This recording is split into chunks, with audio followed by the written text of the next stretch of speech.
tenemos a Diego Guauque aquí en Caracol ahora. Bienvenido, Diego, a esto lo que más le gusta hacer a usted, ¿no? Su pasión, que es el periodismo. ¿Qué se siente este primer día de colegio? Como usted lo dijo. Como primer día de colegio, pues sí, me siento un poquito así como medio raro, como niño en colegio nuevo, pese a que yo ya llevo ya 15 años acá pues con ustedes, ¿no? Acá en Caracol Televisión, en séptimo día. Pero sí es un poquito como medio nervioso, como raro, pero sobre todo muy feliz por el respaldo que me dio Caracol Televisión durante este año, que fue un año largo, hermano. Un año difícil. ¿Cuánto tiempo? Un año. Yo hace un año estaba a esta hora en una unidad de cuidados intensivos, con dos noticias muy fuertes. Pues tengo cáncer o tenía cáncer y la cirugía con la que se había proyectado mi recuperación, es decir, para sacarme el tumor, pues no había funcionado. Entonces, enero de 2023 para mí fue un mes bien complicado, de los más difíciles de mi vida seguramente. Muchos dicen me cambió la vida no solo en el quehacer, sino en el pensar. Bastante. ¿Cómo, Diego? Yo creo que a mí el cáncer, y sonará un poquito raro, a veces extraño, la gente dice, cuando yo pronuncio que el cáncer a mí me dejó unas buenas enseñanzas. Yo le agradezco al cáncer unas lecciones de vida que seguramente no hubiera yo encontrado si no es por la enfermedad. Y yo creo que la principal, creo que nos cabe a todos, es la importancia de la salud. Que la salud es la prioridad de todo ser humano. Sin salud no somos nada. Puede ser el mejor presentador, el mejor reportero, el mejor zapatero, el mejor ingeniero. Hermano, pero si se queda sin salud, hasta ahí llega usted. Sí. Entonces, yo creo que uno tiene que tratar de incentivar su salud, de cuidarla como un tesoro, de fortalecerla desde varios puntos de vista: la alimentación, el sueño, el ejercicio. Si uno puede utilizar un plan complementario de salud, una póliza de salud o algo, es que es invertir en su máquina. A veces uno invierte más que en la ropa, que en la chaquetica, que en el carro y ni siquiera en uno mismo. Entonces, yo creo que esa es una de las grandes lecciones que a mí me deja el cáncer. A veces suena un poquito obvia, pero es que no todo el mundo la practica. Y si fuera tan obvia, exactamente, ¿no? Todo el mundo lo hiciera. Diego, ¿qué valoró? ¿De qué? Durante este año. Mi familia.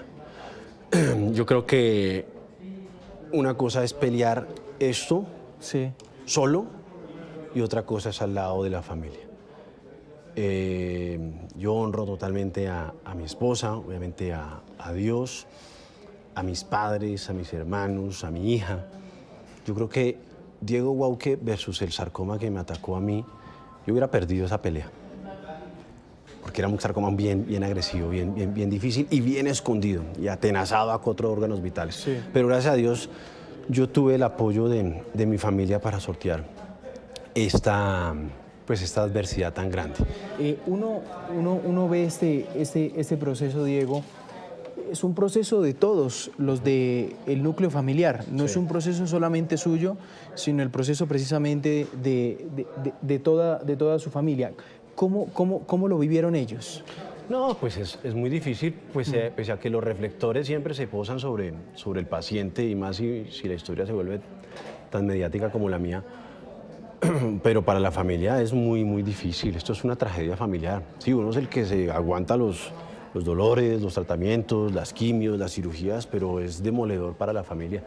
Y para uno también es muy triste ver que ese dolor que tiene su familia por esta enfermedad, pues directamente lo produce uno.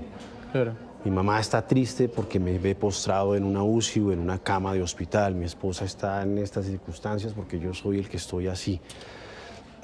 Y es muy complicado para ellos. Esto no solamente es un tema médico, en el cáncer hay un montón de mitos, entonces todo el mundo interviene, váyase para allá, ¿por qué no se va para Estados Unidos? ¿Por qué no vende esto? ¿Por qué no cambia de médico? ¿Por qué no cambia de hospital? ¿Por qué no se toma esta hierbita, esta agüita? Mira, alternativas. Todo el mundo opina. Y yo creo que una de las formas también que yo aprendí para tratar de educar o de combatir al cáncer es precisamente a través de la educación. Claro. Yo cuando hacía mis videos y mis cosas, mis fotos, pues yo sentía que le estaba enseñando a la gente, además me servía a mí porque seguía siendo el Diego Guauque contador de historias, y eso es positivo para uno. Y de esa manera pues le iba explicando a la gente casi como un conejillo de indias, ¿qué es ser un paciente de cáncer? ¿Cuál es el día a día de un paciente de ¿Nunca cáncer? dejó de contar historias usted? No, y eso me motivó a darle más razones a mi vida para prolongarla. Es como si uno la estirara así un poquitico y dele, y dele, y dele. Con los proyectos, uno obviamente tiene mucha incertidumbre, muchas dudas. ¿Cómo llegaré a mi cumpleaños? ¿Cómo llegaré al Día de la Madre? ¿Cómo llegaré al cumpleaños de mi hija, de mi esposa? Pero yo nunca dejé de soñar, de proyectarme. Yo decía, O sea, ¿empieza uno a ponerse plazos? no tanto plazo, yo creo que es como incertidumbre porque pues evidentemente la muerte es un tema y sobre todo cuando uno la ve ahí respirando que de un momento a otro le puede llegar. Sí. Entonces uno dice, esto hay que hablarlo, esto es un tema que tarde o temprano nos va a llegar. Yo siento que acá, sobre todo en Colombia, nos da susto hablar de la muerte porque es como si la estuviéramos invocando y no me hable de eso porque me va a llegar. Pero es tema, todos tarde o temprano nos va a llegar. Lo que pasa es que cuando uno está joven cree que la muerte es un tema que decimos por allá a los 80 años y que como que no es con uno. Pero no, hermano, de repente, ¡pam!, te llega y uno tiene que estar ahí preparado para eso. Hay trabajos de trabajos y trabajo de ser periodista. Sí. Y sabemos que el día a día de ser periodista pues es un ritmo complicado. ¿Cómo fue pasar de ese ritmo de vida a ese año que pasó usted con otra, pues, con otro aspecto? Sí, estar tan activa a una persona pasiva. Sí. Es un choque. Es un tema de salud mental importante. Sí, digo, ¿no? sí, no, la salud mental yo creo que se debe aplicar no solamente para el tema de cuando uno está enfermo, sino para distintas adversidades. Mire que a mí, mi médico cirujano, el doctor Gabriel Herrera, cuando íbamos a empezar todo este proceso, él me decía, relacionado con la salud mental, me decía, Diego, lo necesito fuerte, trate de estar mentalizado, optimista, con fe, con esperanza, en Dios, en nosotros, crea en nosotros, queda en nuestro tratamiento. Y yo, ¿y por qué, Doc? ¿Qué? ¿Estás hablando carreta ahorita? No, me decía, no, Diego, es verdad. Me decía, cuando yo examino pacientes o entro a cirugía con pacientes, y puede ser una cirugía sencilla, pero el paciente está nervioso, tenso, desconfiado, de mal humor, como que los órganos no fluyen, están como, están tensos. Y la cirugía se complica. O al revés, unas cirugías difíciles como las mías, que eran de 10, 12 horas, pero yo entraba confiado, yo decía, listo, Dios, me entrego a ti, ayúdame. Las cirugías fluyen mejor y la recuperación también. Entonces yo desde esa parte, desde ese momento que el doctor me habló de eso, yo dije, hay que meterle mucha fe, mucha esperanza, mucho optimismo y confiar en la medicina colombiana, en nuestros médicos. Nosotros tenemos unos grandes médicos. A veces la gente cree que no, que toca hacerse esto en otros países, en otros lados, pero acá hay muy buenos cirujanos, muy buenos médicos, oncólogos en este tipo de enfermedades, de adversidades y creo que uno, dándoles ese voto de confianza, pues las cosas fluyen entre paciente y médico. Diego, estamos en vivo en Facebook. Catherine, muchos mensajes para usted. Tenemos más de 1.600 personas conectadas. Sí. Gran periodista, Diego, te queremos. Gracias. Socorro Calderón, qué bueno que Dios le devolvió su salud. Gloria a Dios. Dios lo bendiga siempre. Delia Mercedes Guzmán. También Ruby Leal, qué bendición. Gloria a Dios, Dios es nuestra fortaleza. Leonor Sánchez, Diego, te felicito por tu recuperación. Dios te dio esta nueva oportunidad. Fuiste una persona feliz. También nos dice Leonor Sánchez aquí en Caracol Ahora. Diego, yo le quería preguntar, hay una frase que se la escuché al oncólogo de mi mamá. Mi mamá está pasando por que todos tenemos una historia con el cáncer, ¿no? Eso sí, y el cada familia dijo, creo que cae así. Le decía a mi mamá, tienes derecho a tirar la toalla, pero no a quedarte ahí. ¿Usted tiró la toalla? No, yo nunca tiré la toalla. Obviamente hay días de días. Sí. Pero yo creo que no, que nunca la tiré. Yo siempre quise transmitir a través de mi historia esperanza, fe, lucha. Cuando precisamente todas esas personas que ahorita nos mandan mensajes, me escribían, pues obviamente también había cientos de ellas que estaban viviendo circunstancias parecidas, porque era un paciente oncológico o cuidador de un paciente oncológico. Y poco a poco yo me iba dando cuenta que esas personas necesitaban escuchar también el proceso mío y que hubiera una luz, una esperanza. Entonces yo creo que tampoco me podía permitir decirles, se acabó esto, se acabó la pelea, no más, tiro la toalla, no. Porque ¿Quién también no lo dejó tirar la toalla? yo creo que principalmente mi familia y sobre todo mi primer círculo, que es mi esposa y mi hija. Uno tiene que ser consciente que cuando uno se va de este mundo, pues hay espacios donde seguramente uno hará más falta. Y el primer espacio mío, en mi caso, es mi primer círculo familiar. Después ya serán pues, mis padres, después mis hermanos y ya. Al final, pues el trabajo y eso, pero sobre todo el principal hueco es eso. Entonces yo peleaba sobre todo, yo decía, yo no le puedo hacer esto a mi esposa ni a mi hija. Yo le decía a Dios, Dios, no me dejes ir, hermanazo, ayúdame porque no permitas que yo lastime de esa manera a mi hija y a mi esposa principalmente, obviamente también a mis papás. Dame fuerzas para seguir luchando por ellas, me necesitan. Y yo creo que cada paciente oncológico pues tiene como esa motivación. Habrá un familiar, un amigo, una persona muy especial que hace que le dé a uno más fuerza. Entonces, en mi caso era ello. Las personas que me escribían a mí a diario también me servían de aliciente. Y ahorita que estoy acá, pues les agradezco a todos ustedes porque yo leía esos mensajes tan bonitos que yo no sé de un momento a otro cómo empezó a surgir como una bola de nieve grandísima. Sí. Y yo los leía y me daban fuerza, me daban motivación, eran como una vitamina diferente a la que me podía dar el hospital o la clínica para seguir peleando. Entonces aprovecho de verdad para darles las gracias a todas esas personas que rezaban por mí, que me lanzaban buenos deseos, que pagaban misas. Con mi familia decíamos, imposible pues que con toda esta fuerza de todos estos soldados que se iban uniendo, sí, pues no podamos darle un buen golpetón a este sarcoma. ¿Cómo llenarse de paciencia, Diego? Y digo de paciencia porque uno empieza en todo este trabajo que implica un paciente oncológico y precisamente también su cuidador.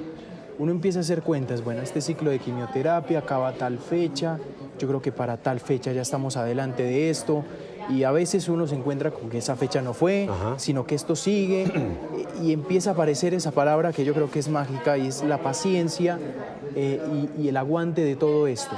Es que cuando uno está en el hospital, sí, cuando uno está ahí en la cama, en cuidados intensivos, intermedios, lo que sea, uno entiende por qué el paciente se llama así, paciente. Sí.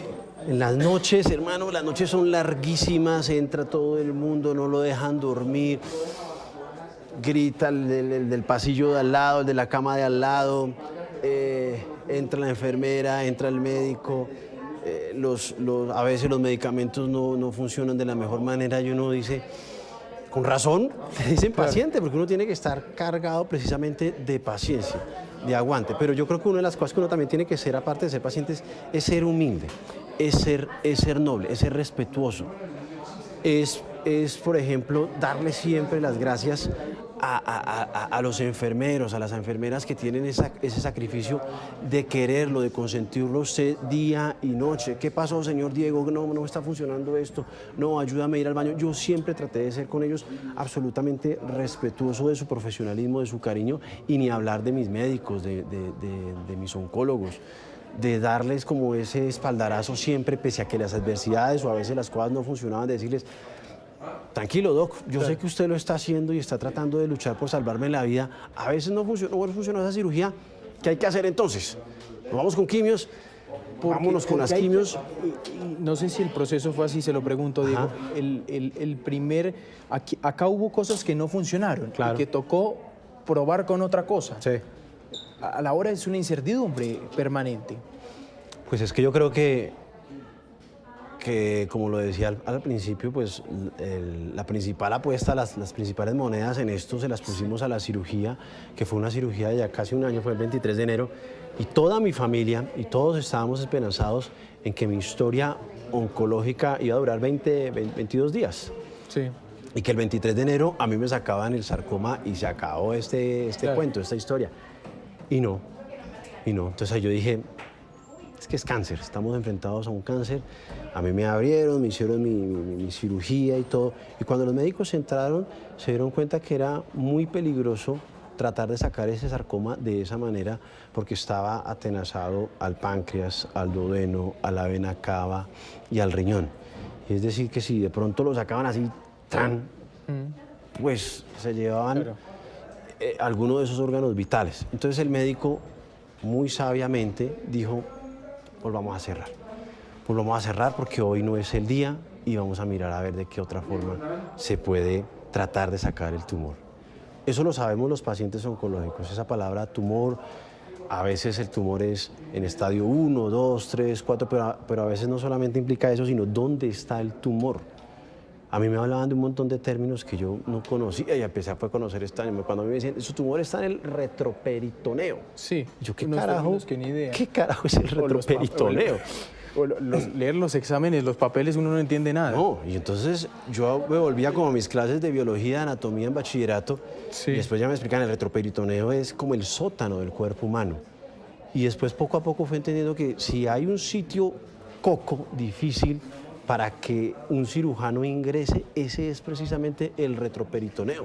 Al cirujano no le gusta tratar de ingresar ahí porque está muy oculto, es casi como inexplorable. Ellos me dicen, es como el sótano del cuerpo humano, y entrar ahí es difícil. Y preciso a mí, mi tumor creció o empezó a crecer en el sótano del cuerpo humano, en el retroperitoneo. Por eso fue tan difícil esa primera cirugía de tratar de extirpar el sarcoma, porque estaba ahí, preciso. ¿Cómo salía de las quimios? ¿Cómo le fue? Uy, las quimios es un aprendizaje grande. Yo creo que la primera quimio para todos es la más difícil. A mí, yo hice un libro con mi esposa que próximamente lo verán en el mercado, se llama El amor contra el cáncer, y hablamos de todo eso. Ah, sacó libro. Sí, va a salir en un mes. ¿Lo escribió durante este año?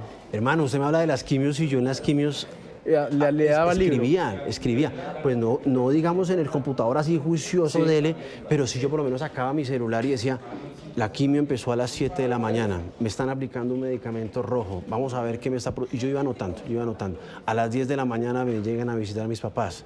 Mi papá tiene una cara de espanto cuando me ve y está espantado todos esos síntomas yo los iba escribiendo. Me duele esto. Entonces todo lo iba reflejando porque yo creo que, como decía al comienzo, eso es educar también a la gente. Una cosa es que le digan, a usted le van a hacer quimio.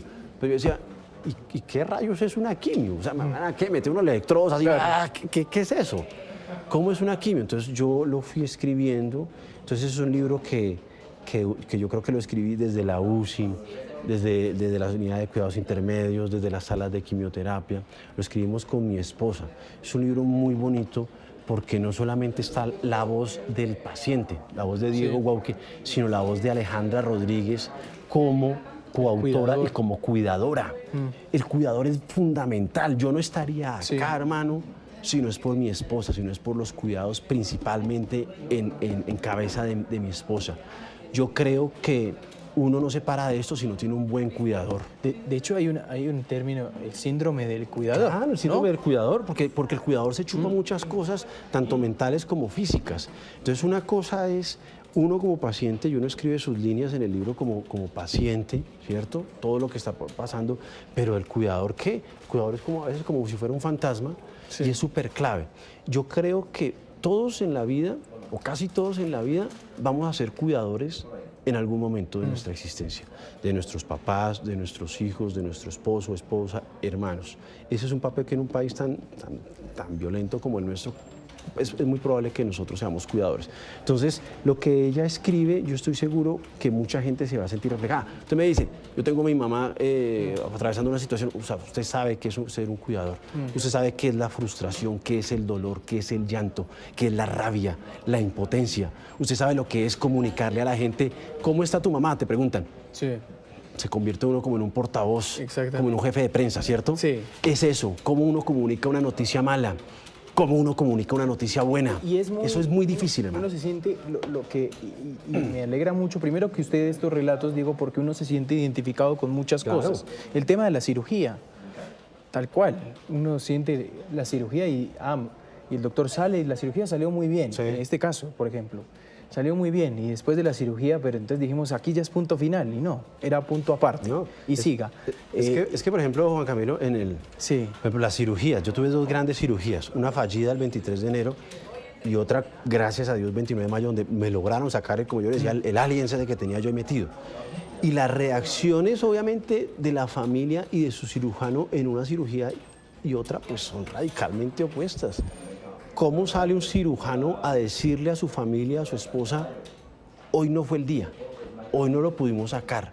¿Qué siente una familia cuando toda está esperanzada en que con esa cirugía se logra extirpar el sarcoma? ¿Cómo se le comunica eso? ¿Qué siente una familia cuando le dan semejante noticia? O al revés, el 29 de mayo, cuando sale un cirujano con su barbilla en alto, sí, con su pecho inflado, con su grupo de enfermeros y especialistas así, en alto, y salen a comunicarle a su familia, lo logramos, lo conseguimos. Eso es una berraquera, eso es una bendición. Y eso es una cosa que yo por lo menos no puedo escribir porque mientras ocurría todo eso, pues yo estaba dormido, anestesiado en una unidad de cuidados intensivos. Pero sí mi esposa, cómo lo vivió ella, cómo lo transcribió, qué dijo mi mamá, qué dijo mi papá, mi hija cuando recibieron ese tipo de noticias. Casi que le aplastan, le rompen las costillas al doctor de los abrazos que le daban. Abrazaban al médico, a la enfermera, al vigilante de turno. Es una felicidad inmensa que yo creo que está de una forma muy bonita, muy bien plasmada en el libro. La alimentación fundamental en todo esto. Mire, yo al final le preguntaba a mi oncólogo, le decía, oiga, doc, muchas de las cosas del cáncer pues dependen de ustedes. De los tratamientos, de las medicinas, de si me hacen cirugía, radioterapia o quimioterapia. Pero, ¿qué puede uno como paciente aportar para que ese tratamiento sea exitoso? Y él me decía, mire, el paciente, esto le sirve a todos, el paciente puede aportarlo de la siguiente manera, puede darle un plus al tratamiento de la siguiente manera. Primero, mentalmente, que se fortalezca mentalmente. El poder mental es súper importante, que tenga esperanza, que tenga fe en Dios, en sus médicos, en la familia. A mí mi relación con Dios me funciona y yo se lo agradeceré siempre. Entonces, estar esperanzado, no perder la fe. Segundo, ahí vamos, la alimentación. El médico ya no depende, le puede dar una receta de lo que sea, pero no lo va a coger con la cuchara, dele y dele y dele. Eso depende de usted. Y hay que hacer unos esfuerzos seguramente más difíciles cuando uno tiene una quimio, que eso es un rebote grandísimo, hagan de cuenta como un guayabo de 5 días y hay alimentos que uno no le entran. Pero si uno hace ese esfuercito, yo me sentaba con mi plato de comida y si me demorara hora y media, hágale, eso depende de uno. Es que, por ejemplo, el dulce.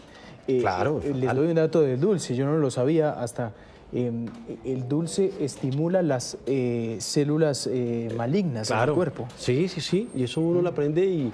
Ahora, no es que uno se aleje totalmente, no se vuelva a comer un helado, un postrecito, pero si usted lo come todos los días, pues ahí está abriendo un espacio que puede resultar fatal. Y la tercera cosa que me decía a mí el médico, me decía, el ejercicio. Hay que levantarse. Las quimioterapias, por ejemplo, funcionan mejor, bueno, están un 30%, tienen mejor rendimiento si encuentran un cuerpo que respira, que sale, que camina por lo menos, que trota o que hace algún tipo de ejercicio. Y también, obviamente, como el cuerpo se debilita con las quimios, pues si uno le mete un poquito mejor de alimentación y ejercicio, pues va a contrarrestar esa debilidad que tiene el cuerpo humano. Voy a leer comentarios aquí. Lila Marín lo saluda, qué felicidad. Zulay Ortega, grande es el poder de Dios. Mariela Urbano también nos saluda aquí. Marelis Pastrana, toda la gloria. También es para los médicos de Diego.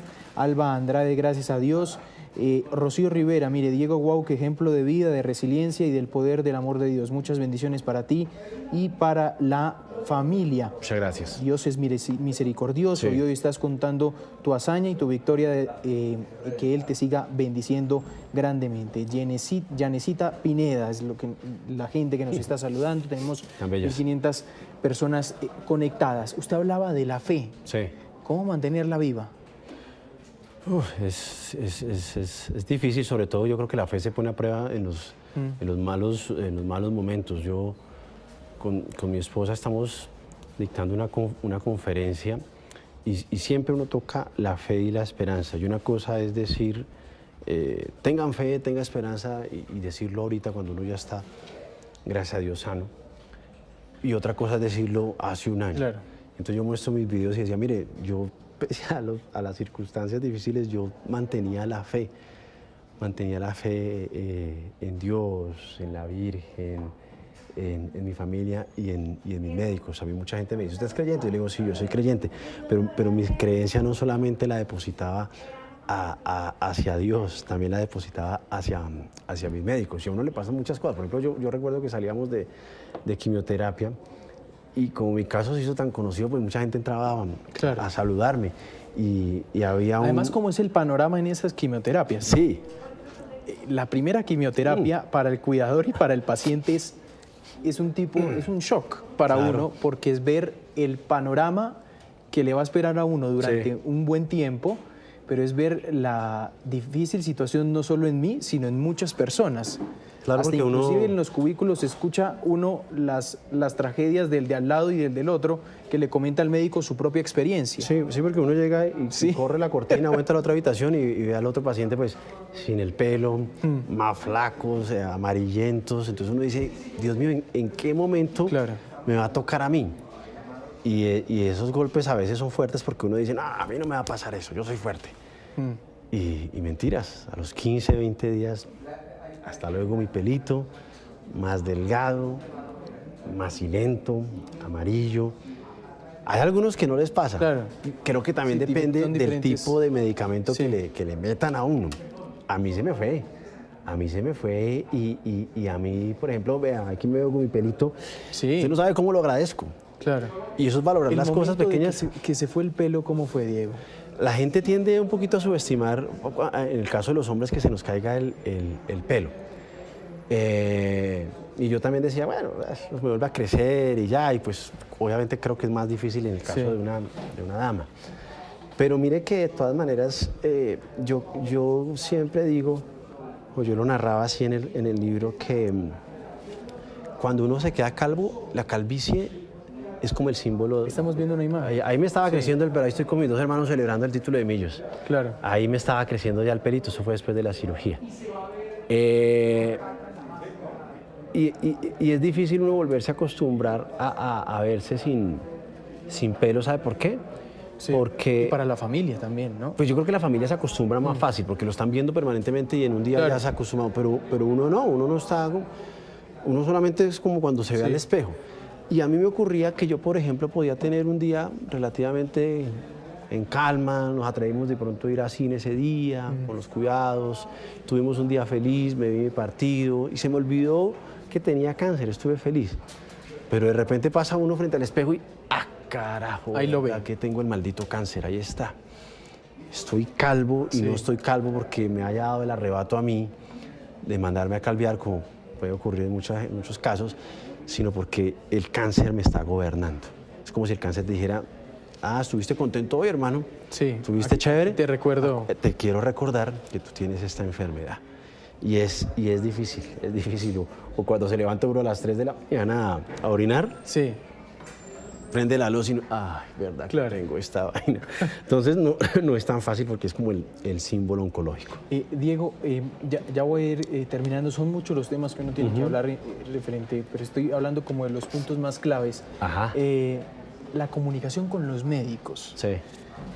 Los médicos lo atienden a uno y atienden muchos pacientes también al mismo tiempo. Y a veces esas noticias son crudas para uno. ¿Cómo era el momento de asumir esas noticias? Yo Que en un principio no eran buenas. No eran buenas. Mire, yo el libro se lo mandé a mi médico. Él lo leyó pues como en exclusiva. Y el médico me dijo, oiga Diego, me gustó mucho la historia, cómo la contó, y yo me quedo con algo que aprendí del libro. Me dijo, una cosa es lo que yo comunico al paciente, otra cosa es lo que yo creo que le comuniqué al paciente y otra cosa es lo que el paciente realmente entendió. Es que a mí me pasaba, hermano, cuando a mí me dicen que tengo cáncer y cuando a mí me dicen que me van a hacer una cirugía y que hay en peligro 4 órganos vitales, yo como que me bloqueé. O sea, está toda mi familia ahí en la habitación escuchando todo el plan de salvación de los 2 oncólogos y este loco empezó a hablar y a dibujar el aparato digestivo y yo decía, Dios mío, ¿en qué estoy metido? me hablan que si no te toca sacar el riñón, que la vena cava, que si no toca sacar el duodeno, el pack. Yo me bloqueé, o sea, yo me iba como a otro planeta. Claro.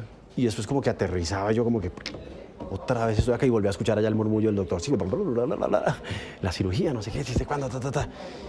Entonces es difícil, yo creo que uno lo tiene que masticar varias veces porque ellos seguramente a veces creen que lo dijeron muy bien, muy claro, porque están acostumbrados a tener a varios pacientes y decirles, sí, usted tiene esto, pero cuando se lo están diciendo a uno de su cuerpecito, uno, pues yo no sé con otros pacientes, pero uno como que queda en shock un ratico. Inclusive uno hasta erróneamente, o le pasa a algunos, empieza a cuestionar la misma noticia y al mismo médico, ¿no? Sí, a veces. A veces dice, ¿será que este señor se está equivocando? ¿Es conmigo? Sí. ¿Es así? Sí, eso ocurre. Sí. Eso ocurre. ¿Será que tomo otro segunda opinión?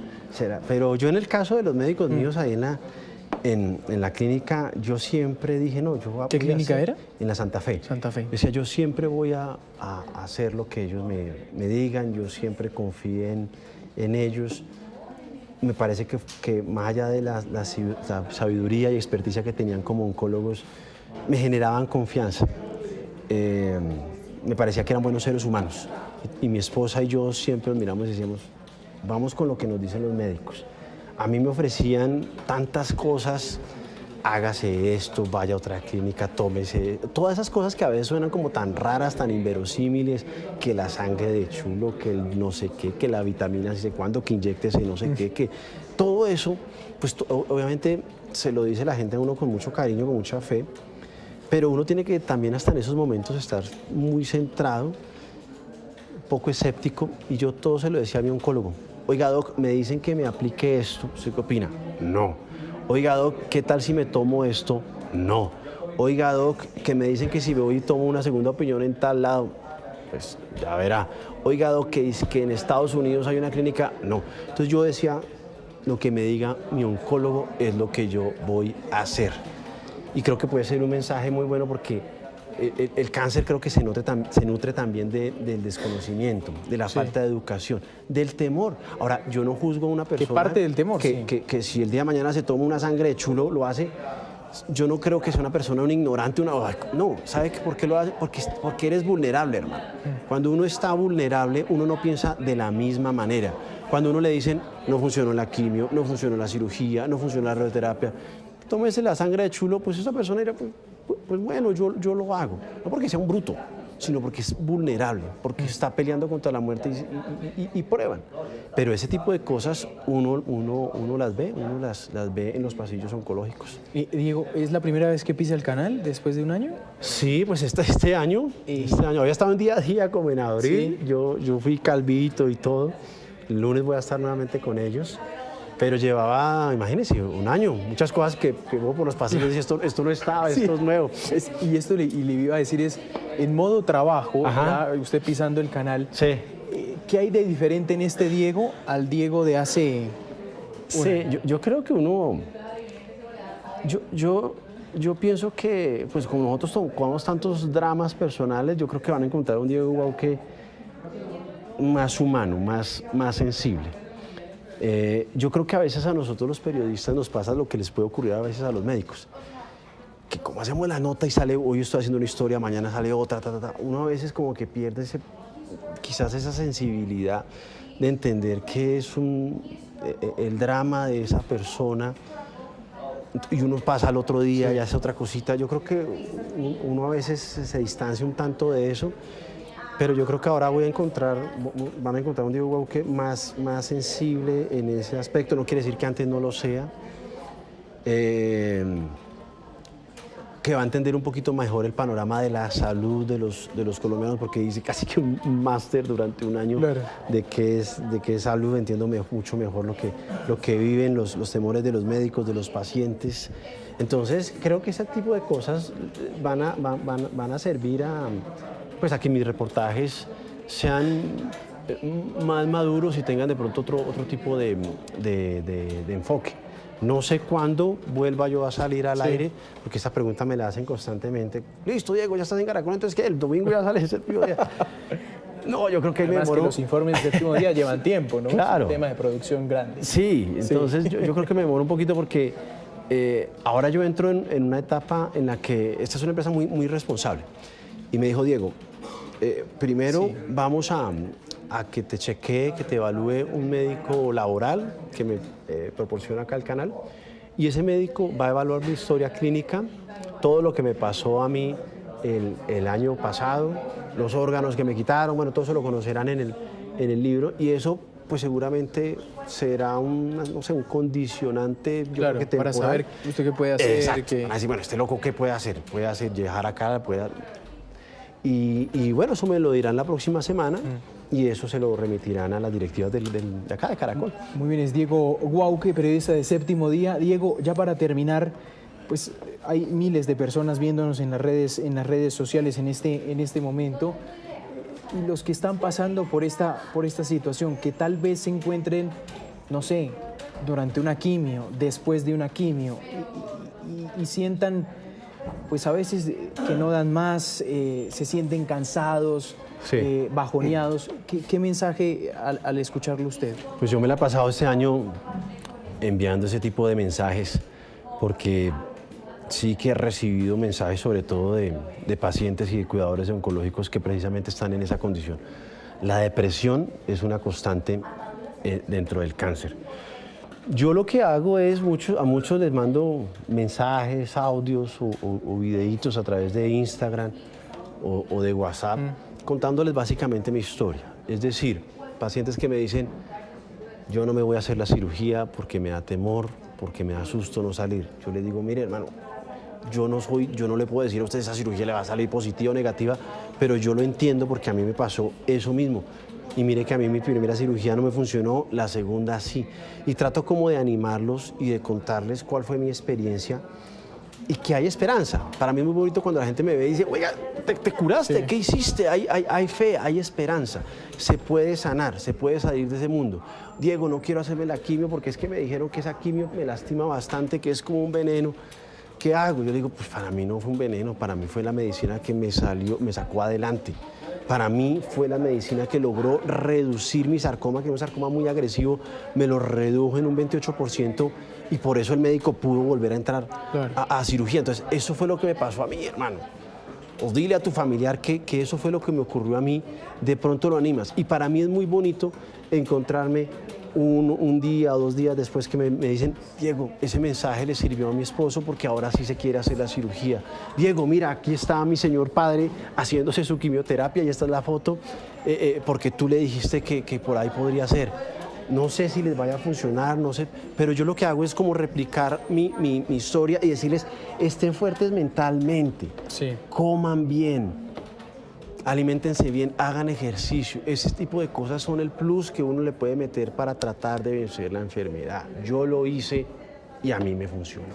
Muy bien, es Diego Guauque. Diego, gracias. Bienvenido de vuelta aquí a Caracol Televisión y gracias por estos minutos aquí en Caracol Ahora. Listo, hermano. Muchas gracias. Muchas gracias. Seguimos con más. Continúan las emergencias en Antioquia por incendios forestales que han afectado cientos de hectáreas. Sebastián Palacio.